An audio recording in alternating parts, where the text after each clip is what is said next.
एक गांव में मोती नाम का एक मजदूर अपनी पत्नी तथा बच्चों के साथ रहता था। मोती पास में ही एक सेठ के यहाँ मजदूरी करने जाया करता था। एक दिन जब शाम को मोती घर आया तो उसकी पत्नी ने कहा, अजी सुनते हो, होली आने वाली है। घर का सामान भी खत्म हो गया है। अभी आपको काम से पैसे भी नहीं मिले। इस बार होली में क्या होगा? तुम परेशान न हो, हम 1 या 2 दिन में सेठ जी के पास पैसे के लिए जाएंगे।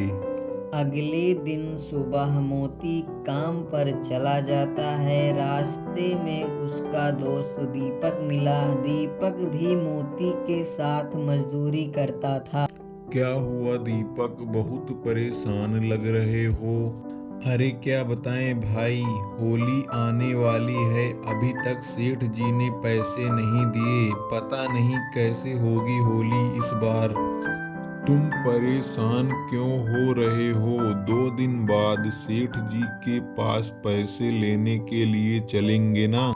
इतना कहने के बाद दोनों अपने अपने काम में लग जाते हैं। शाम को मोती काम खत्म करने के बाद घर की ओर जा रहा था। तभी उसके दिमाग में एक बात आती है, कहीं सेठ जी ने पैसे देने से मना कर दिया तो क्या होगा, कैसे होगी इस बार की होली? मेरे पास तो 1 रुपया भी नहीं है। नहीं नहीं, वो ऐसा नहीं कर सकते, वो मुझे पैसे अवश्य देंगे। यही बातें सोचते सोचते मोती घर पहुंच जाता है। क्या हुआ जी, आप बहुत परेशान लग रहे हो, क्या बात है? थोड़ी सी थकान लग रही है और कुछ नहीं है। सुनिए जी, इस बार होली में गोलू को सफेद कुर्ता दिला देते हैं। सभी बच्चे कुर्ता पहनकर होली खेलेंगे, बस गोलू के पास ही नहीं है। ठीक है, कल पैसे मिलने के बाद हम बाजार से घर का सारा सामान और गोलू के लिए कुर्ता भी ले लेंगे। अगले दिन सुबह मोती काम पर चल देता है। दिन भर काम करने के बाद शाम को मोती सेठ जी के पास पैसे लेने के लिए जाता है। सेठ जी, महीना पूरा हो गया और अब तो होली भी आ गई, हमारी मजदूरी दे दी। देखो मोती, अभी तो मेरे पास पैसे नहीं हैं और अभी होली के 2 दिन हैं। तुम कल आना पैसे लेने के लिए। इतना सुनकर मोती घर की ओर चल देता है। क्या हुआ जी, घर का सामान नहीं लाए आप? सेठ जी के पास पैसे के लिए गए थे, लेकिन सेठ जी ने पैसे के लिए कल बुलाया। ठीक है, कल पैसे मिलने के बाद बाजार से सारा सामान ले आना।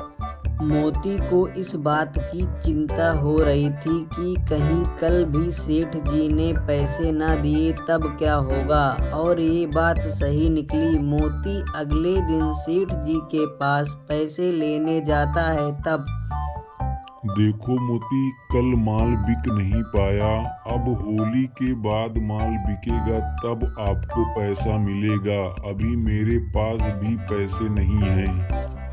इतना सुनने के बाद मोती वहां से चुपचाप चल देता है। रास्ते में एक पेड़ के नीचे बैठकर वह अपनी किस्मत को कोसने लगता है। तभी वहां पर एक महात्मा आ जाते हैं। बहुत जोरों से भूख लगी है बेटा, कुछ खाने के लिए हो तो दे दो। मोती जो खाना घर से ले गया था उसे महात्मा को दे दिया। मोती वहां से उठकर घर की ओर चल देता है। रास्ते में उसे एक वस्तु दिखाई पड़ती है। जब वह उस वस्तु के पास जाता है तो उसमें कुछ पैसे दिखाई पड़ते हैं। लगता है भगवान ने मेरी सुन ली, शायद ये मेरे अच्छे कर्मों का फल है। इसके बाद मोती उन पैसों को लेकर बाजार जाता है और वहां से होली का सारा सामान लेकर घर जाता है। उसकी पत्नी और गोलू बहुत खुश हो जाते हैं और सभी धूमधाम से होली मनाते हैं।